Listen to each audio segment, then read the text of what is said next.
Ladies and gentlemen, season 12, episode 5 of Curb Your Enthusiasm just aired, and I gotta say, I really genuinely thought this one was funny. There was a lot of moments in this episode compared to the last few where I was just laughing out loud, and that's, I think, one of the best things about Curb. Say what you want about, the cast is getting older. Say what you want about the plot points not being fun and all of that anymore. This episode did what Curb does best. It made me laugh. There was a lot of really funny moments in this episode. And I have to say, before we jump in, I missed episode 4. The only thing I can say positive about that, or just in general about it, is, are you disgruntled? Because me personally, I was a little disgruntled. I actually didn't like that episode that much. Didn't think it was like bad, but I didn't think it was good either. It was just a classic Curb episode. But then shortly after that episode aired, we got the really tragic news that Richard Lewis passed away. And that one really, really hurts. I'm not going to lie. Richard Lewis was one of not only the best elements of Curb, but just a phenomenal comedian and a great actor. And it really is a shame he's gone too soon. It sucks. So that kind of put a damper. I was going to put out a video reviewing Curb episode 4, and then he passed away, and I don't know. I didn't know what to say about it. I was honestly, admittedly, a little bummed out. I still am really bummed out about it, even though it's not like I never knew the guy. It's not like I ever knew him or whatever, but still sad to see. He was a great actor, and it's weird seeing him again in this episode, like knowing that now, especially with the plot points of Larry and him trying to coordinate their wills and things like that.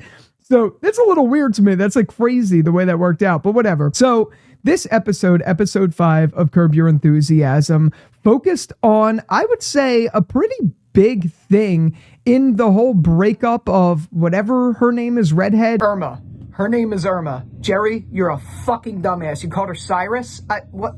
Cyrus? Silent? I don't know what her name is, but the whole breakup of her and Larry was great to see. And I think it's going to play into ramifications later in the show. I hope it does, because I feel like this season has at least held on to a pretty thick plot compared to other seasons of Curb Your Enthusiasm. And I'm interested to see how that comes back to bite Larry as well as Fred later in the story. Fred, whatever his name is, later in the story. I thought there was a lot of really fun elements to this episode. There were some great additions to it and some guest appearances. One of my favorite elements to this episode was the whole Freddie Funkhauser thing with the girl that he's dating, and it turns out she said she worked at Disney, and he obviously thought, because of where she was at geographically, that she meant like Disney Studios and things like that.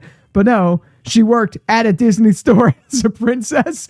And honestly, the improv there was just off the charts. I thought it was so funny with the actress who portrayed Freddie's girlfriend and the whole impersonation of Minnie Mouse and things like that. It was absolutely classic. I thought it was so funny. And the way, like, she got out of the car to go to the Disney store and she, like, waved back at him and, like, kicked up her leg. I was in tears, man. I thought that was so funny. Just overall, that whole plot was hilarious, as well as just everything else in this episode. One of the big plots of it was that someone wrote on a brick at Temple that Larry hates women, or like, I forget exactly what it was, but doesn't like women essentially.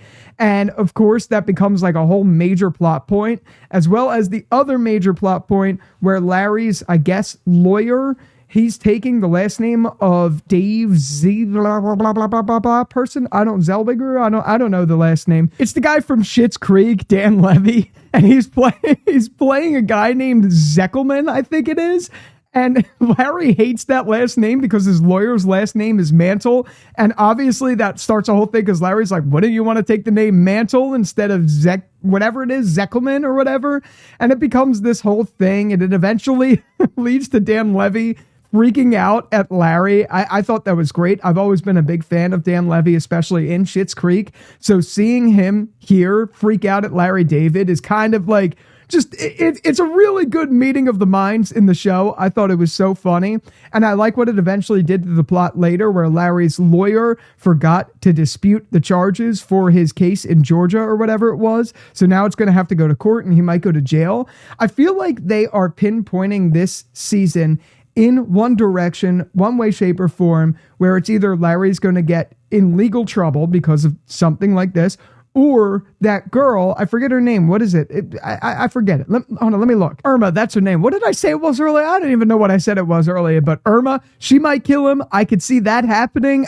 I don't know, but I like what they're doing. And for as much as I haven't been too fond of these last few episodes, especially with the structuring where it like doesn't feel like Curb Your Enthusiasm, this definitely had that same structure where I didn't think it felt like classic Curb. But at least it did what this show has always set out to do, and that's be funny. This was another really hilarious episode, from the Disney stuff to the Dan Levy stuff to a ton of other little moments, like seeing Cheryl back in the picture and Larry go over there to try to tell Cheryl to write a brick because he likes having sex with women. Like, I don't know why, like... That's just classic Curb to me. It's so funny. And yes, the structuring of the show feels very different. I see the criticisms. I understand what people are saying, why they don't like this season. And I also kind of agree. But then there's episodes like this where they're just so funny that it's like, well, who cares? Because it's set out to do what the show has always set out to do. And that's be goofy, funny, just downright hilarious. I think the show has always done that the best, even through its worst moments. The worst of the worst episodes are still funny. And that, to me, is a sign of good comedy. I don't care if the episode's necessarily bad structurally, as long as it's funny. It's a comedy show. It's not The Walking Dead. It's not Breaking Bad, Better Call Saul. It's not meant to be a masterpiece from a story structuring. It's meant to be funny. And yes, if the story is structured well, it pays off a little bit more, but it doesn't always need to. If it works, it works. And this episode worked for me. Again, R.I.P. Richard Lewis. It was great to see him again in this episode. Overall, I think this episode was a banger. If I'm just being honest, I really did. I really liked this episode.